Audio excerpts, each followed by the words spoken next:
Alright, so this brings us to a total impossible juncture, which is to try to make sense in perspective of science as to what the nature is of human nature.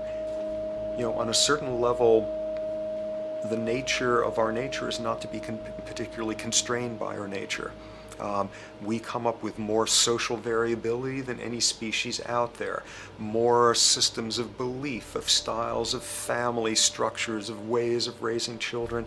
The capacity for variety that we have is extraordinary.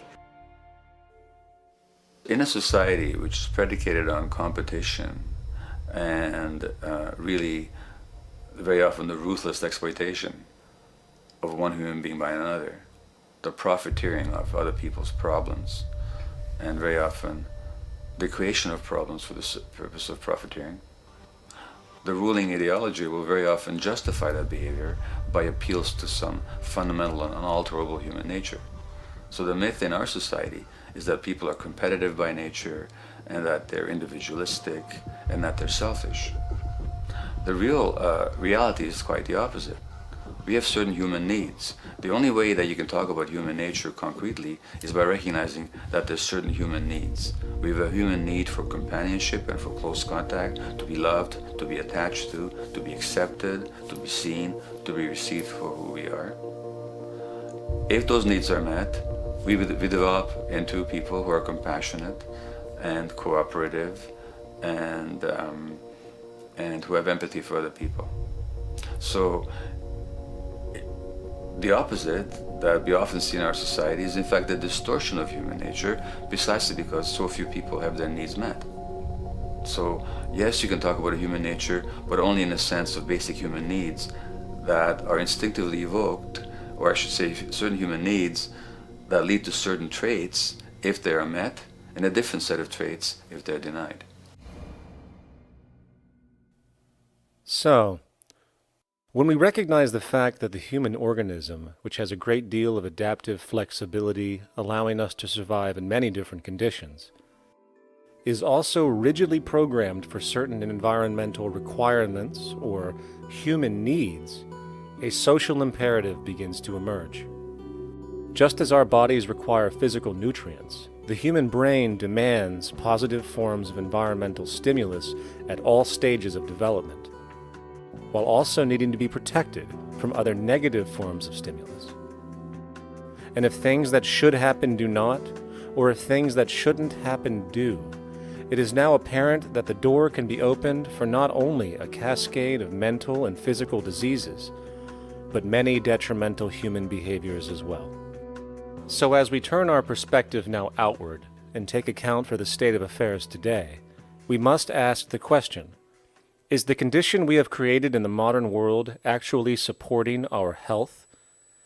Is the bedrock of our socioeconomic system acting as a positive force for human and social development and progress?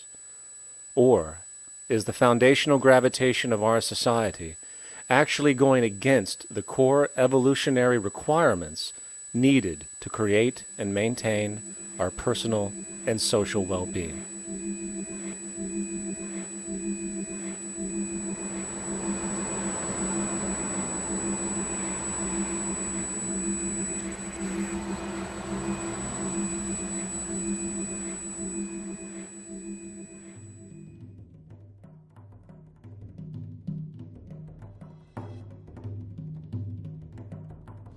So one might ask, where did this all begin? What we have today, really a world in a state of cumulative collapse. You get it started with John Locke. And John Locke introduces property, and he has three provisos for just private right and property. And the three provisos are that there must be enough left over for others, and that you must not let it spoil, and that you, most of all, must mix your labor with it. It seems justified. You mix your labor with the world, then you're entitled to the product, and as long as there's enough left over for others, and as long as it doesn't spoil, you don't allow anything to go to waste, that's okay. Well, he spends a long time of his famous treatise of government, and it's since been the canonical text for economic and political and legal understanding. Is still a classic text that's studied. Well, what he did is, after he gives the provisos, and you're almost thinking at the time whether you're for private property or not, he's given a very good and plausible and powerful defense of private property here. Well, he drops them. He drops them like that, right in one sentence. He says, well, once the introduction of money came in by men's tacit consent, then it became, and he doesn't say all the provisos are canceled, erased, but that's what happens. So now we have not product and your property earned by your own labor. Oh no, money buys labor now. There's no longer consideration of whether there's enough left over for others. There's no longer consideration of whether it spoils, because he says, well, money's like silver and gold can't spoil, therefore monies can't be responsible for waste, which is ridiculous. We're not talking about money and silver, we're talking about what its effects are. It's one non sequitur after another. Just the most startling logical legerdemain that he gets away with here. But it fits the interests of capital owners. Then Adam Smith comes along, and what he adds is the religion to this. Locke started with God made it all this way. This is God's right. And now we get also with Smith coming along and says it's not only God's, I mean, he's not saying this, but this is what's happening philosophically in principle. He's saying it's not only a question of private property, that's all now presupposed, is given. And that there's money investors that buy labor, given. That there's no limit to how much they can buy of other men's labor, how much they can accumulate, how much inequality, that's all given now. And so he comes along, and what his big idea is, and again, it's just introduced in parentheses, en passant. You know, when people put out the goods for sale and others, you know, the supply, and other people buy them with the demand and so forth, how do we have supply equaling demand or demand equaling supply? How can they come into equilibrium? And that is one of the central notions of economics, is how do they come into equilibrium? And he says it's the invisible hand of the market that brings them into equilibrium. So now we have God is actually immanent. He just didn't give the rights to property and how, you know, all its wherewithal and its natural rights of doing all that Locke said. Now we have the system itself as God. In fact, Smith says, when he talks, and you'll never find this quoted, you have to read the whole of the Inquiry into the Wealth of Nations. He says, the scantiness of subsistence sets limits to the reproduction of the poor, and that nature can deal with this in no other way than elimination of their children. So he anticipated evolutionary theory in the worst sense. This is well before Darwin. And so he called them the race of laborers. So you can see there was inherent racism built in here. There was an inherent acceptance, life blindness to kill innumerable children. And he thought, well, that's the invisible hand making supply meet demand and demand meet supply. So see how wise God is. So you can see a lot of the really virulent, life-destructive, eco-genocidal things that are going on now have, in a way, a thought gene back in Smith too. When we reflect on the original concept of the so-called free market capitalist system, as initiated by early economic philosophers such as Adam Smith, we see that the original intent of a market was based around real, tangible, life-supporting goods for trade. Adam Smith never fathomed that the most profitable economic sector on the planet would eventually be in the arena of financial trading or so-called investment, where money itself is simply gained by the movement of other money in an arbitrary game which holds zero productive merit to society. Yet, regardless of Smith's intent, the door for such seemingly anomalous advents was left wide open by one fundamental tenet of this theory. Money is treated as a commodity in and of itself. Today, in every economy of the world, regardless of the social system they claim, money is pursued for the sake of money and nothing else. The underlying idea, which was mysteriously qualified by Adam Smith with his religious declaration of the invisible hand, is that the narrow, self-interested pursuit of this fictional commodity will somehow magically manifest human and social well-being and progress. The reality is that the monetary incentive interest, or what some have termed the money sequence of value, has now completely decoupled from the foundational life interest, which could be termed the life sequence of value. What has happened is that there's a complete confusion in economic doctrine between those two sequences. They think that the money sequence of value delivers the life sequence of value, and that's why they say if more goods are sold, if GDPs rise and so forth, therefore there'll be more well-being, enhanced well-being. We take the GDP to be basically our indicator of social health. Well, there you see the confusion. It's talking about money sequences of value, that is all the receipts, all the revenues that are derived from selling goods, and they're confusing that with life reproduction, so that you have built right into this thing from the beginning is a complete conflation of the money and life sequences of value. So we're dealing with a kind of structured delusion that becomes more and more deadly as the money sequence decouples from producing anything at all. So it's a system disorder, and the system disorder seems to be fatal.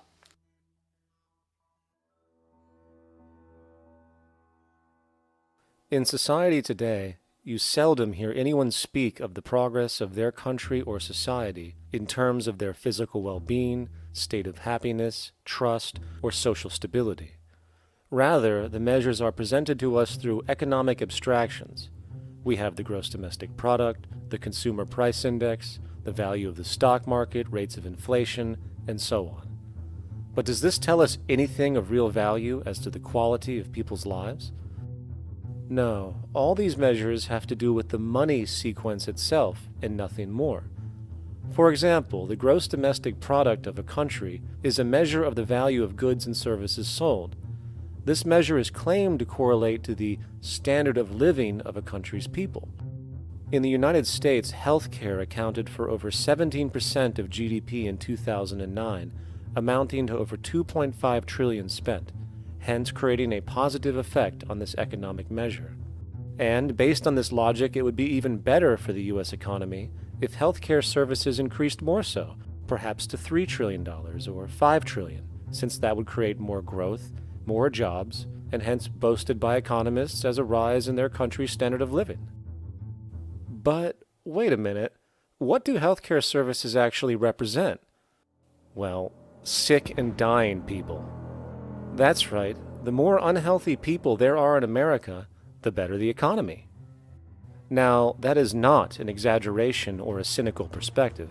In fact, if we step back far enough, you will realize that the GDP not only doesn't reflect real public or social health on any tangible level, it is, in fact, mostly a measure of industrial inefficiency and social degradation. And the more you see it rise, the worse things are becoming with respect to personal, social, and environmental integrity. You have to create problems to create profit. There is no profit under the current paradigm in saving lives, putting balance on this planet, having justice and peace or anything else. There's just no profit there. There's an old saying, pass a law, create a business. Whether you're creating a business for a lawyer or whatever. So, crime does create business, just like destruction creates business in Haiti. We have now roughly 2 million people incarcerated in this country, and of those, many of them are in prisons run by private corporations, Corrections Corporation of America, Wackenhut, who trade their stock on Wall Street based upon how many people are in jail. Now that's sickness, but that is a reflection of what this economic paradigm calls for. So what exactly does this economic paradigm call for? What is it that keeps our economic system going? Consumption. Or more accurately, cyclical consumption. When we break down the foundation of classic market economics, we are left with a pattern of monetary exchange that simply cannot be allowed to stop or even substantially slowed, if the society as we know it is to remain operational. There are three main actors on the economic stage: the employee, the employer, and the consumer. The employee sells labor to the employer for income. The employer sells its production services and hence goods to the consumer for income. And the consumer, of course, is simply another role of the employer and employee, spending back into the system to enable the cyclical consumption to continue. In other words, the global market system is based on the assumption that there will always be enough product demand in society to move enough money around at a rate which can keep the consumption process going. And the faster the rate of consumption, the more so-called economic growth is assumed, and so the machine goes. But hold on, I thought an economy was meant to, economize? Doesn't the very term have to do with preservation and efficiency and a reduction of waste? So how does our system, which demands consumption and the more the better, efficiently preserve or economize at all? Well, it doesn't. The intent of the market system is, in fact, the exact opposite of what a real economy is supposed to do, which is efficiently and conservatively orient the materials for production and distribution of life-supporting goods. We live on a finite planet with finite resources, where, for example, the oil we utilize took millions of years to develop, where the minerals we use took billions of years to develop. So, having a system that deliberately promotes the acceleration of consumption for the sake of so-called economic growth is pure ecocidal insanity. Absence of waste, that's what efficiency is. Absence of waste. This system is more wasteful than all the other existing systems in the history of the planet.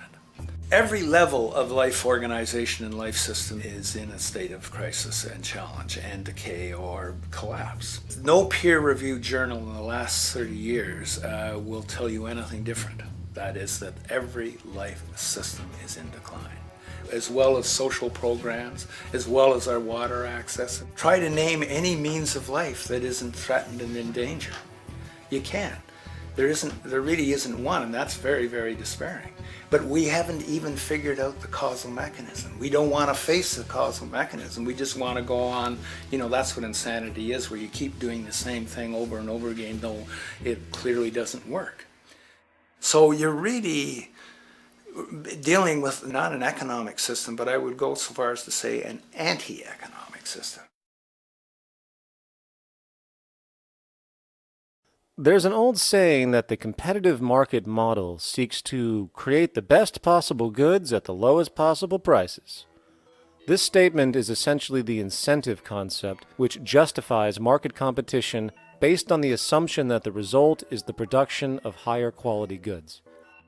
If I was going to build myself a table from scratch, I would naturally build it out of the best, most durable materials possible, right? With the intent for it to last as long as possible. Why would I want to make something poor, knowing I would have to eventually do it again and expend more materials and more energy?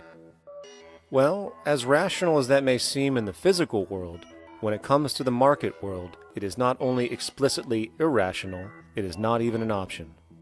It is technically impossible to produce the best of anything if a company is to maintain a competitive edge and hence remain affordable to the consumer.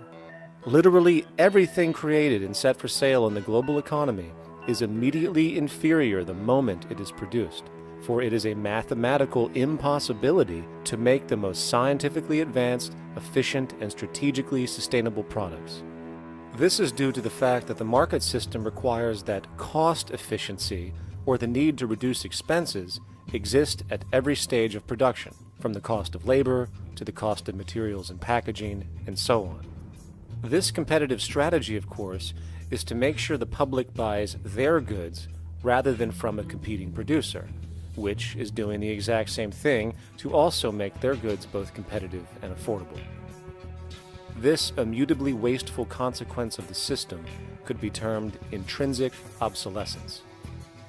However, this is only one part of a larger problem. A fundamental governing principle of market economics, one that you will not find in any textbook, by the way, is the following. Nothing produced can be allowed to maintain a lifespan longer than what can be endured in order to continue cyclical consumption. In other words, it is critical that stuff break down, fail, and expire within a certain amount of time. This is termed planned obsolescence. Planned obsolescence is the backbone of the underlying market strategy of every goods-producing corporation in existence. While very few, of course, would admit to such a strategy outright, what they do is mask it within the intrinsic obsolescence phenomenon just discussed, while often ignoring or even suppressing new advents in technology which might create a more sustainable, durable good. So, if it wasn't wasteful enough that the system inherently cannot allow the most durable and efficient goods to be produced, planned obsolescence deliberately recognizes that the longer any good is in operation, the worse it is for sustaining cyclical consumption and hence the market system itself.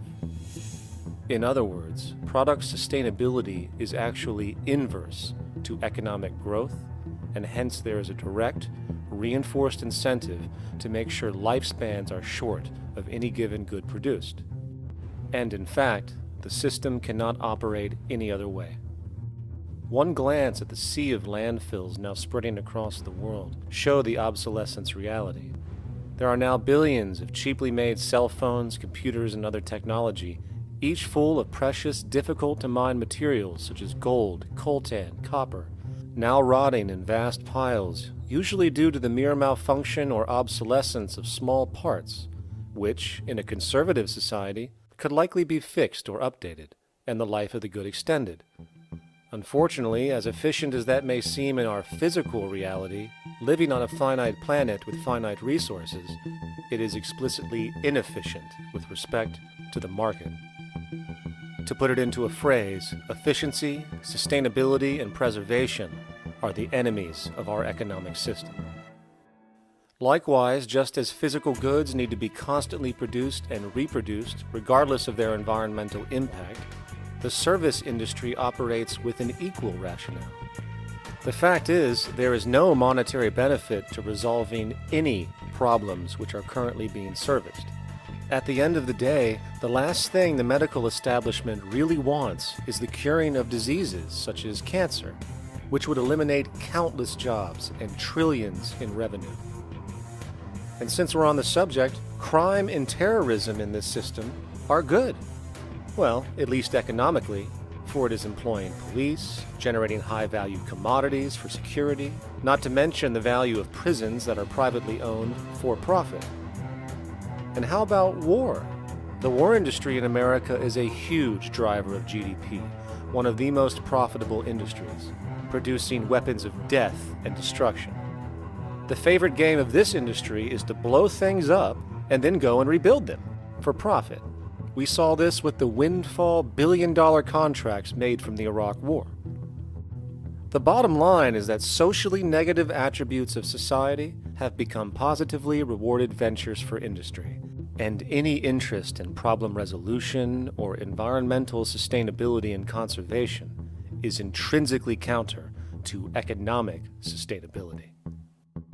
And this is why, every time you see the GDP rise in any country, you are witnessing an increase in necessity, whether real or contrived, and by definition, a necessity is rooted in inefficiency. Hence, increased necessity means increased inefficiency. The American dream is based on rampant consumerism. It is based upon the fact that mainstream media, and especially commercial advertising, all corporations who need this infinite growth have convinced us or brainwashed most people in America, and hence the world, that we have to have X number of material possessions and the possibility of gaining infinitely more material possessions in order to be happy. That's just not true. So why do people continue to buy in this way, which is ultimately eco-genocidal in its systemic effects cumulatively? And it just is classical operant conditioning. You simply put inputs of conditioning into the organism, and you have outputs of desired behaviors or goals or objectives. And it has all the resources of technology. And they boast about how they get into the minds of infants. What they hear is already making them conditioned to the brand. Then you see, well, that's how people have been such fools. In a way, they've been taught to be fools. It's a value system disorder. You know, if there is any testament to the plasticity of the human mind, If there is any proof to how malleable human thought is and how easily conditioned and guided people can become based on the nature of their environmental stimulus and what it reinforces, the world of commercial advertising is the proof. You have to stand in awe at the level of brainwashing where these programmed robots known as consumers wander the landscape only to walk into a store and spend, say, $4,000 on a handbag that likely costs $10 to make in a sweatshop overseas, only for the brand status it supposedly represents in the culture. Or perhaps the ancient communal traditions which increase trust and cohesiveness in society, which have now been hijacked by acquisitive, materialistic values, where now annually we exchange useless crap a few times a year. And we might wonder why so many today have a compulsion to shopping and acquisition, when it is clear that they have been conditioned from childhood to expect material goods as a sign of their status with friends and family. The fact is, the foundation of any society are the values that support its operation, and our society, as it exists, can only operate if our values support the conspicuous consumption it requires to continue the market system. 75 years ago, consumption in America and much of the First World was half of what we see today per person. Today's new consumer culture has been manufactured and imposed due to the very real need for higher and higher levels of consumption. And this is why most corporations now spend more money on advertising than the actual process of product creation itself. They work diligently to create a false need for you to fill, and it happens to work. You know, economists are in fact not economists at all. They're propagandists of money value. And you'll find that all their models basically get down to token exchanges that are to the profit of one side or both sides or whatever, but they're completely disconnected from the actually existing world of reproduction. In Ohio, an old man failed to pay his electric bill. You may be familiar with the case. And the electric company turned off the electricity and he died. The reason they turned it off was because it wouldn't have been profitable for them to keep it on because he didn't pay his bill. Do you believe that was right? The responsibility really lies not on the electric company for turning it off, but on those of this man's neighbors and friends and associates who are not charitable enough to enable him as an individual to meet the electric bill. Did I hear that right? Did he just say the death of a man caused by not having money was the responsibility of other people, or in effect charity? Well then, I guess we're going to need a whole lot of infomercials, little miserable coin slot donations for bodega counters, and a bunch of pickle jars for the billion people now starving to death on this planet because of the very system Milton Friedman promotes. Whether you are dealing with the philosophies of Milton Friedman, F.A. Hayek, John Maynard Keynes, Ludwig von Mises, or any other major market economist, the basis of rationale rarely leaves the money sequence. It is like a religion. Consumption analysis, stabilization policies, deficit spending, aggregate demand. It exists as a never-ending, self-referring, self-rationalizing circle of discourse where universal human need, natural resources, or any form of physical life-supporting efficiency is ruled out by default and replaced by the singular notion that humans seeking advantage over each other for money alone, motivated by their own narrow self-interest, will magically create a sustainable, healthy, balanced society. There is no life coordinate in this whole theory, this whole doctrine. What are they doing? What are they doing? What they're doing is tracking money sequences. That's all it is tracking money sequences, presupposing everything that matters. One, that there's no life coordinates. Wow, no life coordinates. Two, that all the agents are self-maximizing preference seekers. That is, they think of nothing other than themselves and what they can get most for themselves. That's the notion, that's the ruling notion of rationality. self-maximizing choice. And the only thing that they're interested in self-maximizing is money or commodities.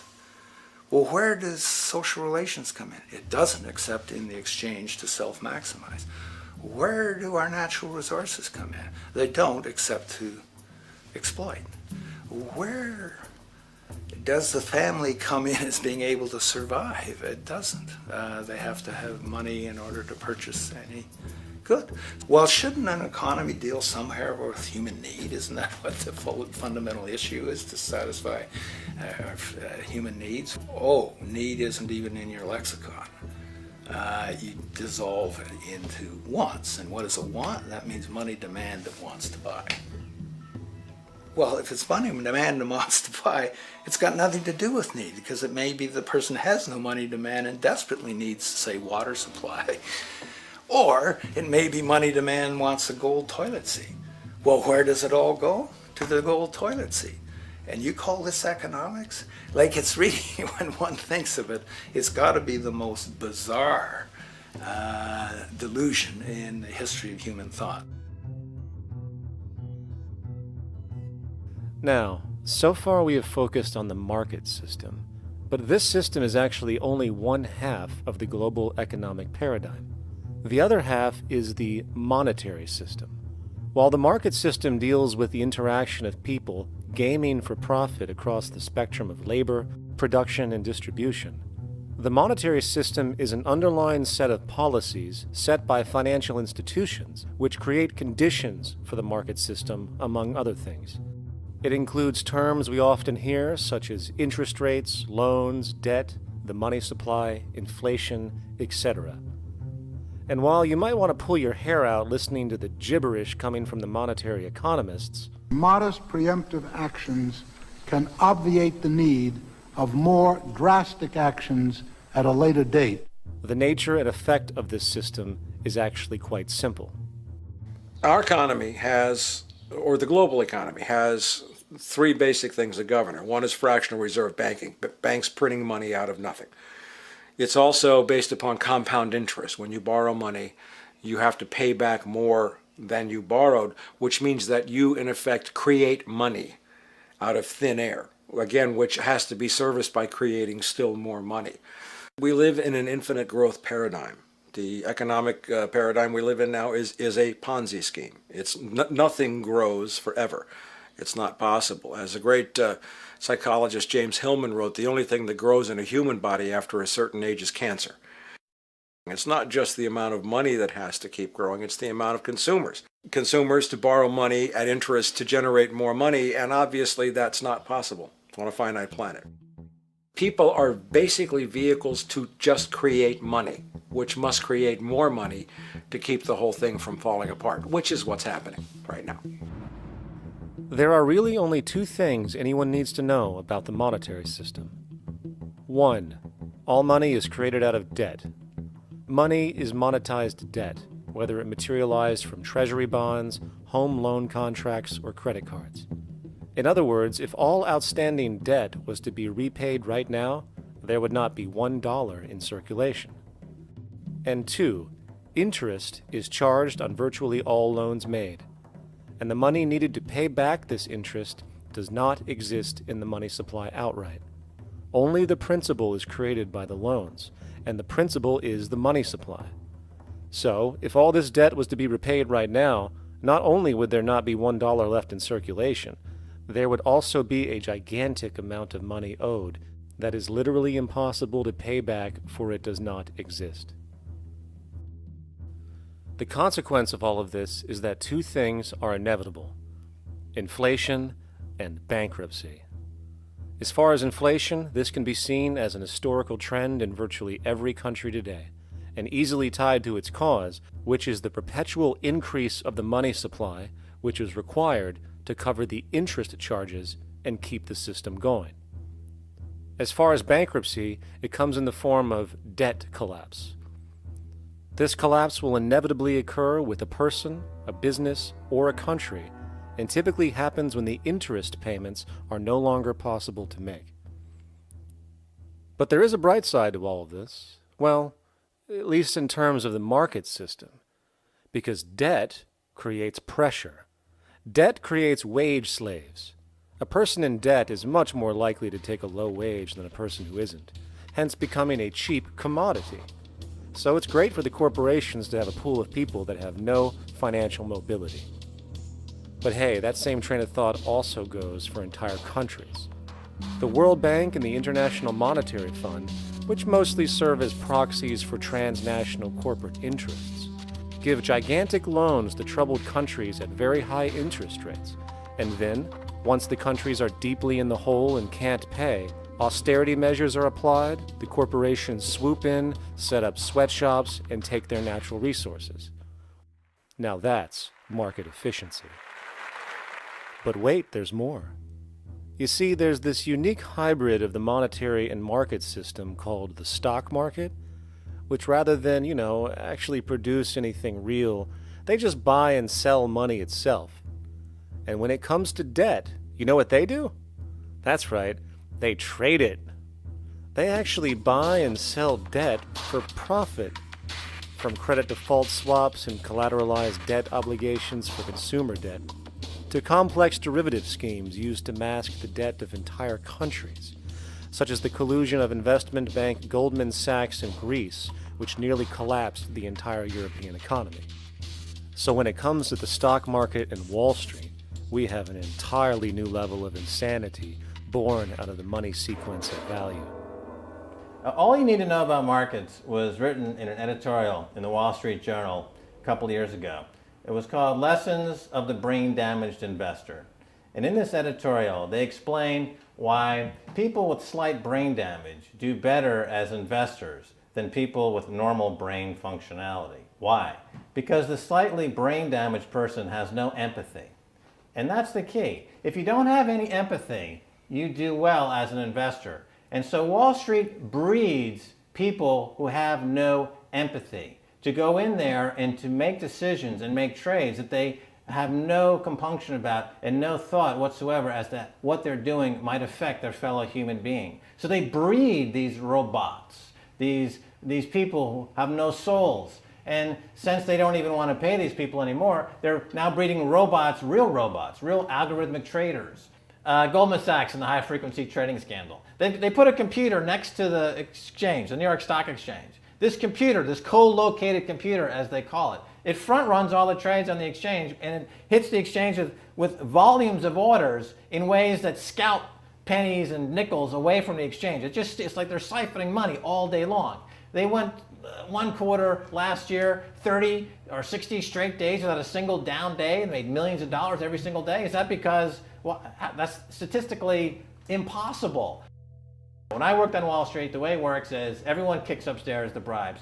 The brokers bribe to the office manager bribes to the regional sales manager sales manager bribes to the national sales manager. It's a common understanding. At Christmas, who gets the biggest bonus at Christmas in an average brokerage office? The compliance officer. The compliance officer sits there all day long. He's supposed to be making sure you don't violate any of the margin rules and you're complying with the law. Of course, yeah, to the extent that you can bribe the compliance officer, yeah, that's right, you are complying with the law. So how does fraud has become the system? It's no longer a byproduct. It is the system. It's like that old Woody Allen joke. He says, "Doctor, my brother thinks he's a chicken." And the doctor says, "Take a pill, and that should cure the problem." And he says, "No, doctor, you don't understand. We need the eggs." Okay? So the trading of fraudulent claims back and forth between banks to generate fees, to generate bonuses, has become the GDP producing growth engine of the United States economy. Even though they're essentially trading fraudulent claims that there's absolutely no hope of ever paying back. They're processing and generating and resecuritizing nothing. If I write $20 billion on a cocktail napkin and I sell it to JP Morgan, while JP Morgan writes $20 billion on a cocktail napkin, and we swap those two cocktail napkins at a bar, and we each pay ourselves 1/4% in a fee, we make a lot of money for our Christmas bonus. We each have on our books a $20 billion cocktail napkin, which has no real value until such time as the system is no longer able to absorb bogus cocktail napkins, in which case we go to the government to get bailed out. And because of Wall Street and the global stock market, there are now conservatively about $700 trillion of outstanding fraudulent claims known as derivatives, still waiting to collapse, a value amounting to over 10 times the gross domestic product of the entire planet. And while we have seen the bailouts of corporations and banks by governments, which of course comedically borrow their money from banks to begin with, we are now seeing attempts to bail out whole countries by conglomerates of other countries through the international banks. But how do you bail out a planet? There is no country out there that isn't now saturated in debt. The cascade of sovereign debt defaults we have seen can only be the beginning when the math is taken into account. It has been estimated in the United States alone that income tax would need to be raised to 65% per person just to cover the interest in the near future. Economists are now foreshadowing that within a few decades, 60% of the countries on the planet will be bankrupt. But hold on, let me get this straight. The world is going bankrupt, whatever the hell that means, because of this idea called debt, which doesn't even exist in the physical reality. It's only part of a game that we've invented. And yet the well-being of billions of people is now being compromised. Extreme layoffs, tent cities, accelerating poverty, austerity measures imposed, schools shutting down, child hunger, and other levels of familial deprivation, all because of this elaborate fiction. What are we, fucking stupid? Hey, Mars, my man. Help a brother out, huh? Grow up, kid.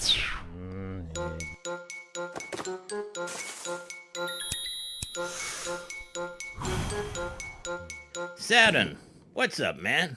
You remember that smoking nebula I hooked you up with a while back?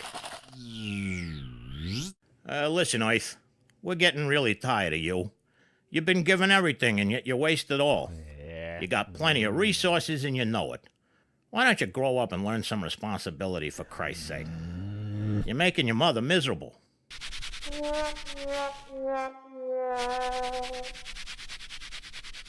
You're on your own, pal. Yeah, whatever. Boom, boom, boom, boom, boom, boom, boom, boom.